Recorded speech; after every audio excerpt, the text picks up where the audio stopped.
የሌላ ሀገር ዜጋ ከሚስቱ ጋር ሲጣላ ሃኒ ሲት ዳውን ፕሊዝ ዲስከሲንግ በቃ እንነጋገር ማለት ነው።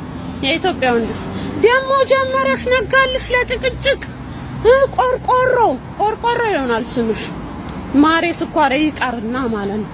የሌላ ሀገር ወንድስ ወንድ ልጅ ሲወለድለት የአንገት አረቦችን አይታችሁ ነው የአንገት እዚህ ጋር የሚያክል እኔ ብርም አላየሁ እንኳን ወርቅ ብር አላየሁም። ወንድ ልጅ ከነቃጨሉ ወልጄ የለችም። እኔ ሁሉንም አላልኩም የለችም። ከዛስ የለችም። የኛ የኢትዮጵያ ወንድ አበባ ራሱ ይዞ የሚመጣው ኤርፖርት ላይ ነው። በአበባ ሸውዶ ይዞ ይገባና በከፈን ያስወጣሻል ነቅለሽ ማለት ነው።